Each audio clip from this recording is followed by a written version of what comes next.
Hello, I'm Lydia, currently an NTU student, and I'm here to actually share with you about the questionnaire 2. So last week, I actually went through very briefly what the questionnaire 2 is about, but in case you have actually forgotten about it or you weren't there, don't worry, I'll actually go through it again.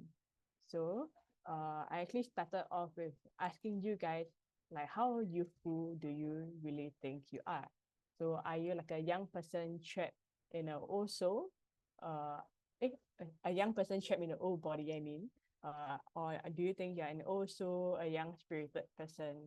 Yeah, so the reason why is because on the 2nd of July, it's hold on the 2nd of July, uh, Paiseh, Jeffrey, can we start? My bad.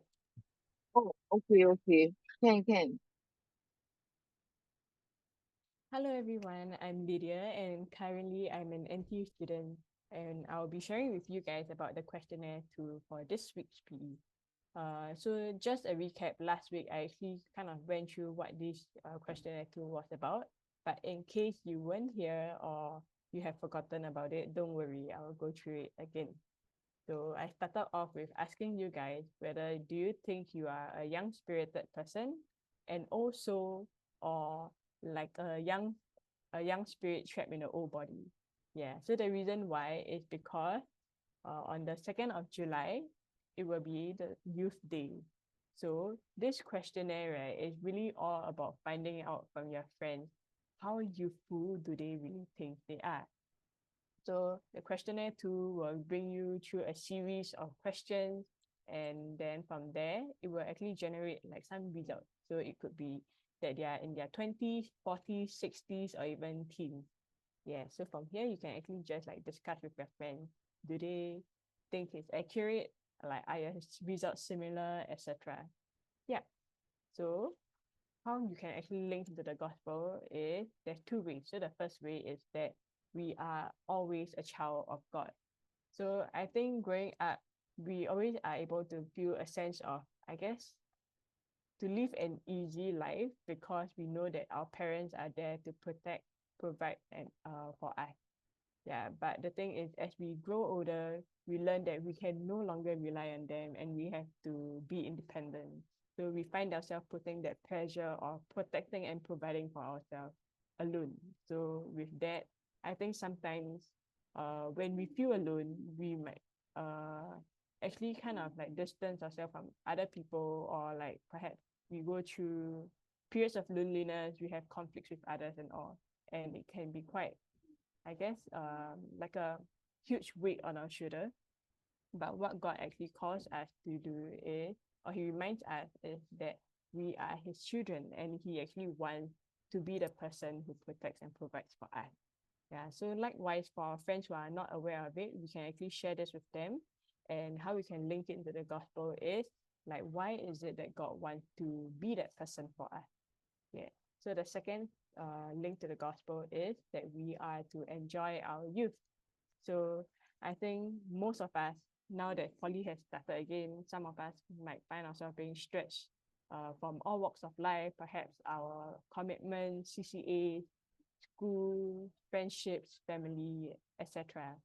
Yeah, and what caused us to enjoy our youth, right? But then we realize that our youth is going by so quickly. Like in a blink of an eye, half of the year from for 2024 is already gone.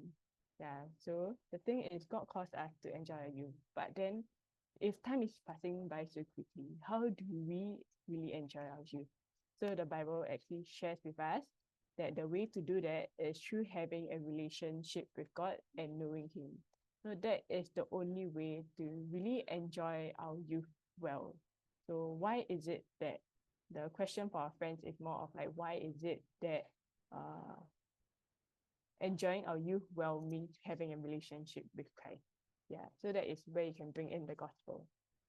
So if you actually are gonna be hold on. If you remember from last week, I actually asked you guys to send the questionnaire to your friends. And if you haven't done so, you can do so. And from there, today, what I want you to do is to bring in the gospel to your friends. So bring in the message of love to share with them the good news about what Christ has done for us and how there is a hope out there. Yeah. So, just a quick motivation for you guys. From Romans 10, verse 15, it says, as it is written, how beautiful are the feet of those who preach the good news. So I think a lot of the times when we actually look at gospel sharing or evangelism, sometimes we may not see it as a beautiful thing. We might see it as like, oh, it's so ugly because um of how difficult it is, what are like because of unpredicted like outcome. So, but then the thing is, God actually reassures us to see that it is indeed beautiful because we are bringing hope, peace, and like joy to a world where it's so dull and like empty. Yeah. So I hope that you guys, as you guys actually share the gospel with your friends, do not be discouraged and know that God is um He finds pleasure in the work that you're doing. Yeah. So that is all for me today, and I'll see you guys on the 9th of July at Bible House for Cow Fitness. Yeah, so I hope to be able to hear some good news from you guys regarding your story of like your gospel sharing. Okay, bye bye.